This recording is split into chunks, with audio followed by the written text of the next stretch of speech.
What's going on, Dolphins? It is your boy Dillon, and first off, I'd like to say sorry for not having done a video in like a while. I know it's been a minute. I've just had a lot of stuff going on in my personal life right now, and obviously, you know, it's kind of slow in the football world and Dolphins world. There's not a lot going on right now. So, you know, it just kind of is what it is. And obviously, too, my, you know, some of my plans got kind of screwed up for some of the content that I wanted to make. But, you know, not really the point or whatever. I just kind of, like I said, I've had a lot of stuff going on. And, you know, in about 10 days, 11 days, you know, I'm planning to take that trip to Vegas. So hopefully I'll be able to, even though I don't have tickets to the actual draft part where, you know, the seating, because that shit is super expensive. Hopefully I'll be able to get a, you know, someplace close to the stage, close enough to the stage that I can see it, even though I'm not going to be able to like get into the seating areas or whatever. Hopefully they do have something where, you know, all the people who attended the big like festival portion of it, the free portion, hopefully there's like a area that's free that is kind of like in the back or off to the side or something, but still visible of the stage. We'll see when I get there. I just don't know. So it's going to have to be kind of a, you know, play things by ear when I get there sort of thing. But hopefully that's the case. Either way, I should be able to get some decent content, even from just the festivities that go on, you know, around the whole event. So anyway, like I said, there's, you know, just kind of a lot been going on with me in my personal life and everything. Part of which has been preparation for that and stuff. Had some, you know, a few things going on in regards to that, but then, you know, like I said, just a lot of other stuff going on in my personal life too. So I haven't really had an opportunity to make a video, but of course there hasn't been a lot going on either. So just wanted to let you guys know so I could be, you know, because I like to be straightforward and up front with you guys. So I know it's been a minute, but let me go ahead and just jump into something. I did want to put something out for you guys, because I mean, ever since April started, like the last couple weeks of March went by super slow for me, but like ever since April hit, the days have just been like flying by. And so, you know, I woke up today and I realized, I'm like, man, I haven't made a video in like a week and a half. So I did want to make something for you. So I do have an article that I'm going to go through, just kind of, you know, talking a little bit about the team and, you know, what's going on right now. It's just kind of, I guess you could say kind of bullshitting, like, you know, if we're sitting around, you know, just chopping it up, just small talking or whatever. Because again, there's really not a lot going on with the Dolphins. So there's no like big relevant news, no signings or anything like that, no roster moves, nothing of that nature. So, you know, it's just kind of speculation and hype for the offseason. Or, you know, I've seen, you know, Doug and Reason, they've made videos about, you know, some of the interviews that like Tua and McDaniel have done. I know that like I saw Doug, I think, made a video about Tua's luau. He had a luau, a fundraising for his the Tua Foundation, the foundation that he made. So, you know, just fun little stuff like that has been going on. Reason's been doing his, shout out to him, because he's, you know, good at this kind of stuff. He's been doing his position by position big boards, his top 10 players for each position going into the draft. I wish I could do stuff like that. Don't really have the resources or the knowledge background to do that stuff. And also, I kind of abandoned it, if I'm being honest, because, or at least, you know, doing research into those top players, because we don't really stand a chance of getting any of them. And as we know, our draft is going to be pretty boring. Just in general, since we only have a few picks, we only have 4 picks total, and our first pick doesn't come until the 3rd round. So, but, you know, we still do got some holes to fill: center, right tackle, And, there is word that the Dolphins are still doing some work, potentially looking at some free agents. They did bring in Melvin Ingram again for another visit, although word is they're probably not going to do anything in that regard until after the draft at this point. So, which again, I think in one of my last couple videos, I told you guys, don't really expect much more to happen at this point. So until the draft. So, looks like we're right on par for that. Right on course for that. So, we'll see how it all plays out. But, just little stuff like that has been going on. So kind of in that same vein is what we're going to talk about. It's just kind of, chopping it up, shooting the shit kind of stuff. So Dolphins quarterback Tua Tagovailoa on new coach Mike McDaniel and offseason additions. Exciting times for us all. The Miami Dolphins will face high expectations this fall after an attention-grabbing offseason that including the hiring of a new head coach, several free agent additions, and a blockbuster trade. So real quick, just a couple comments to that.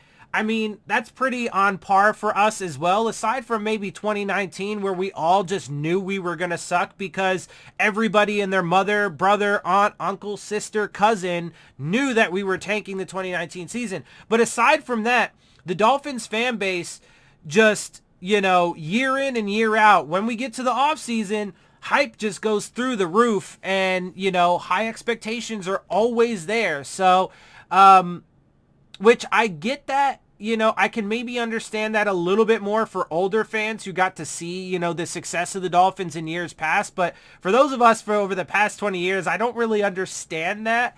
I get you want to be optimistic about your team, and I'm always rooting for them, and I'm always hopeful, but I'm a little bit more realistic, as you guys know. And so my expectations, right now, I say we can win about 9 games. I know a lot of Dolphins fans are like, wow, bro, only 9 games, but look at what we did.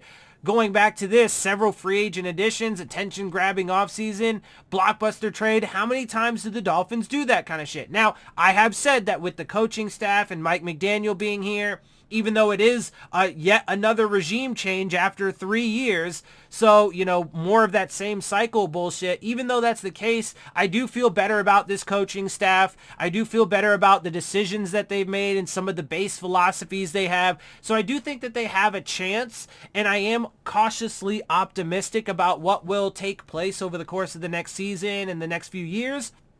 But, when we get it, the reason why I'm saying this is because it's the same old thing, right? Like, we always get into this and every single year, not only is the hype in the offseason super high and through the roof, but everybody's like, this is the year that it's going to be different.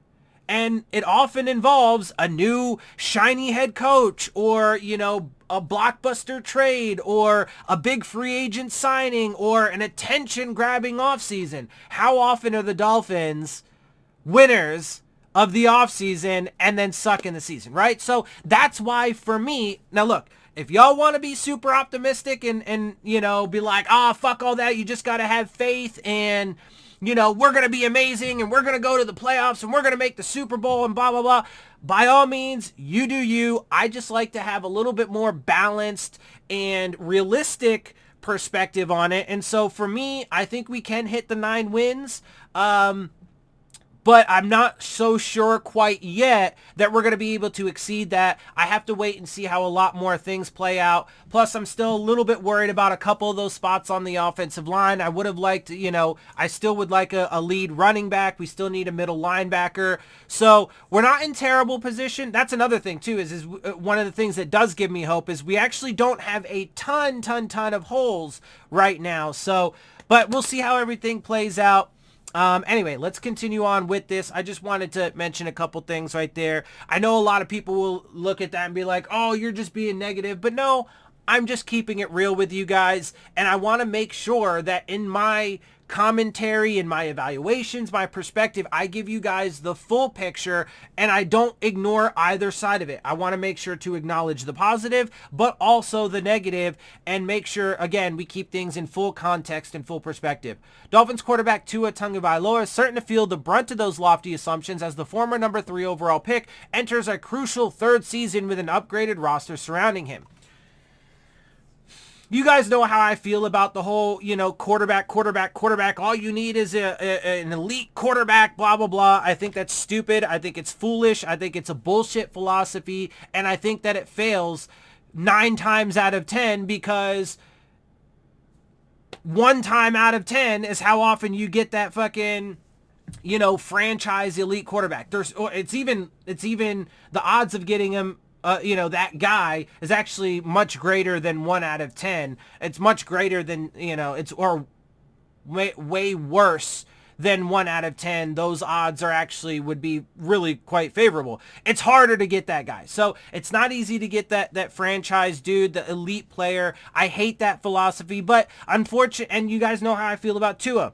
I feel that he can live up to that Drew Brees potential, and I think he's been completely shafted by this organization to this point. It is not his fault, but unfortunately, every year that he's been in the league so far, it's been a make or break year for Tua, which again, I think is fucking stupid and bullshit.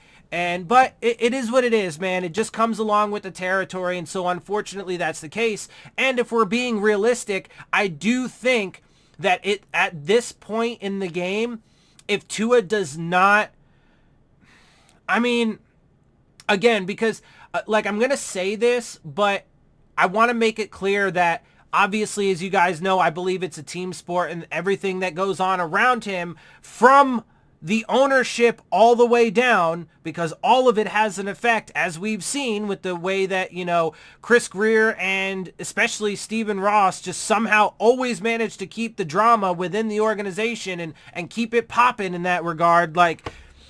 It's all important. So if he doesn't have a spectacular season, put up some really great individual stats, and if the Dolphins aren't winning, there is a high probability that he will not be the Miami Dolphins quarterback next season, especially considering the fact that they have a ton of draft capital next year, including 2 first-round picks. So we will have to wait and see, but I think it's stupid that, it's been a make or break year, and a lot of the detractors of Tua will say, oh, but look, even though they were saying for the past couple seasons, especially last year, oh, they put a team around him, bro. He has no excuses. Look at the weapons they got and blah, blah, blah. And people were like, oh, they tried to put shit around him. No, they didn't. They didn't try at all. They were fucking jackasses about it, but it is what it is. At least now, though, with the regime change, with the new head coach, the different philosophies, they actually have made sound, fundamentally sound decisions. In most cases, again, I wouldn't have done everything exactly how they did it, but for the most part, I like what they've done, and I do think that he actually does have a pretty sound supporting cast at this point. Still have question mark at that center and right tackle position, which could be huge. The lead running back still could be huge. Probably maybe need a little bit more help at wide receiver, although not much. Right, so, I do think that he, certainly out of all 3 years that Tua's been with the Dolphins to this point, this is the best supporting cast, including the coaching staff, right? He actually has a head coach that believes in him and supports him. He's got an offensive coaching staff that should be able to maximize his skill set and that actually should be able to, not only did they add Terron Armstead and Connor Williams, but they should actually be able to coach up those young guys better. So if Dieter is at center and if Austin Jackson is at right tackle with Hunt at right guard, well, at least, that is still a little scary to me because the right tackle, the blind side, and the center position, those are the 2 most important positions on this offensive line. It would normally be left tackle and center for a right-handed quarterback, but obviously since Tua is left-handed, it becomes right tackle. So since those are pretty big question marks for me still, I am still a bit scared about that. But it's not Jesse Davis anymore, and hopefully Matt Applebaum can actually get more out of these young guys than what we had, with Lemuel Jean-Pierre. There we go. Anyway, let's continue on because I do want to get through the rest of this. I guess the only word that can describe that is exciting, Tagovailoa said Thursday on the Fish Tank podcast via the Miami Herald. It's exciting times for all of us. Aside from guys we have acquired, it's going to take work from all of us. We've got to do the most important thing as to why we're here, which is just win games. Miami kicked off its offseason of change with the hiring of Mike McDaniel, 38-year-old rookie head coach who quickly gained notoriety as the 49ers offensive coordinator last season. McDaniel offered support to Tagovailoa upon his hiring, saying the 24-year-old has untapped potential. And again, even though I would have preferred a veteran guy, and, Harbaugh was certainly my, pipe dream, my dream scenario, Mike McDaniel was definitely the number one, and he was only one of two potential first-time head coach candidates that I even would have been all right with, and he was certainly number one, and I am, again, cautiously optimistic for what he and this team will be able to do. Following McDaniel's arrival, Dolphins general manager Chris Greer then acquired star wide receiver Tyreek Hill, signed top free agent left tackle Terron Armstead to a big contract, and added a handful of notable pieces on offense, including running back Chase Edmonds, wide receiver Cedric Wilson, guard Connor Williams, running back Raheem Mostert, and wide receiver Trent Sherfield. Not to mention they did bring back Gesicki. Ogba is got a long-term extension. So did Howard. So a lot of good things did happen this offseason. And again, reason for that cautious optimism. Coach McDaniel has done a great job, not just with his staff, but everyone, Tagovailoa said. The new players, the guys we've kept, everyone in this building is optimistic. Everyone has a high amount of character within the building. It says a lot about Coach McDaniel, a lot about Chris Greer, the communication between Coach and Chris. A pair of injuries limited Tagovailoa to 12 starts in 2021, but his play nevertheless noticeably improved when compared to his rookie season.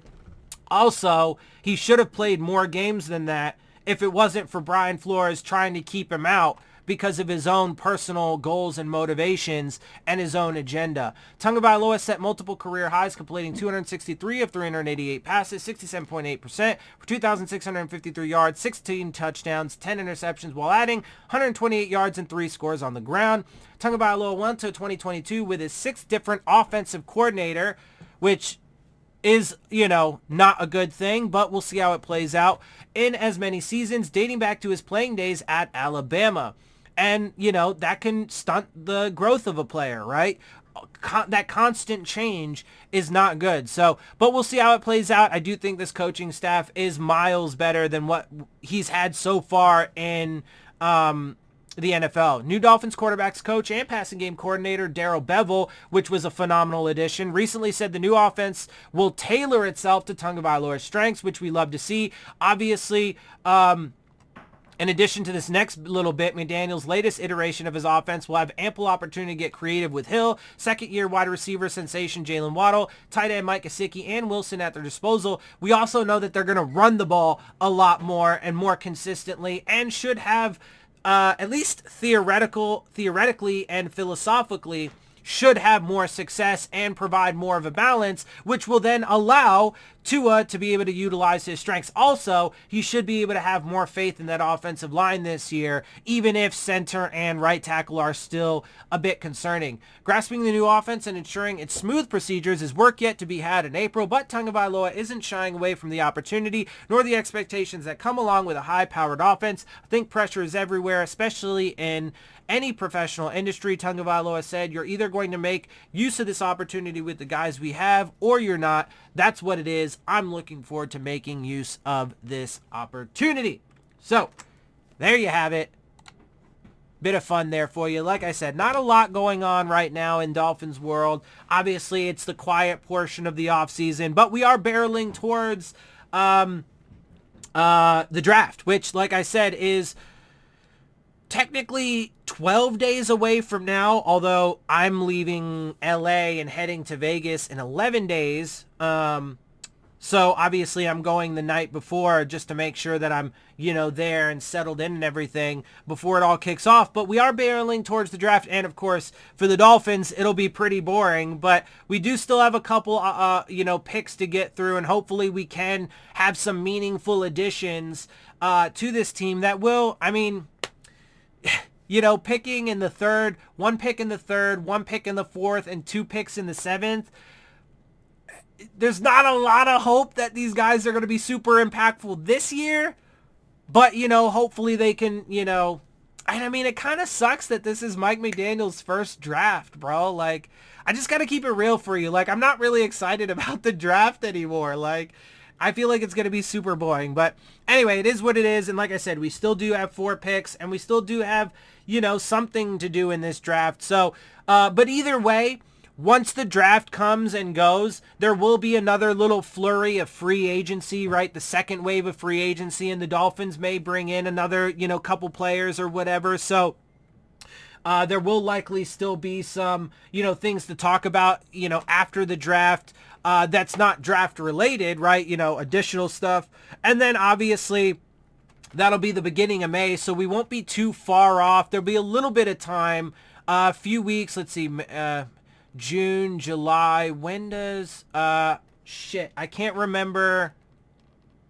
I did a video not too long ago, recently, of the dates, but I don't remember all the dates off the top of my head. Anyway, point is not too long after the draft and everything, you'll start to have, like, you know, rookie mini camp and all of these different things, right, that are, and, you know, mini camp and all of these different things that'll start popping up, and we'll really get into the off-season program. So there will be stuff to discuss and talk about at that point. So looking forward to it, and hopefully I can find some stuff to talk about between now and the draft over the next 11 days.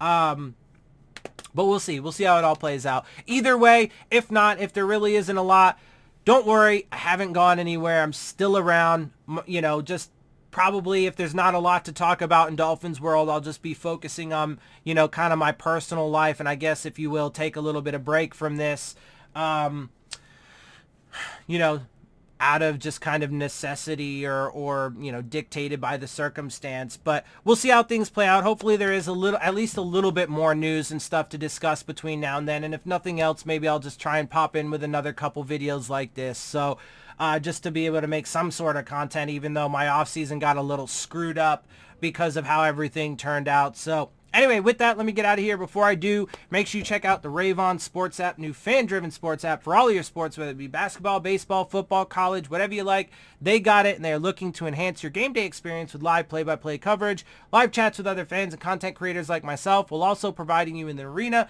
to dispute the terrible officiating. So look for the links to that in the description box. And with that, I'm going to get out of here. I hope you guys appreciate my perspective. If you do, make sure you hit the subscribe button. Make sure you hit the like button. Make sure you hit the bell if you want to get the alerts. Share my channel and videos with your friends and family. Leave your questions, comments, and concerns down in the comments section. And of course, as always, follow me on Twitter at DillonTartaro, as well as on Instagram at Dolphins_with_Dillon. And with that, I am out. I'll see y'all soon. Fins up. 7 seconds left.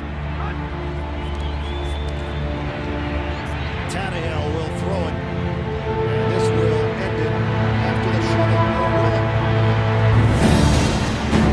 Miami running around. Circling. Look out. Gronkowski. Did not mean it. Touchdown.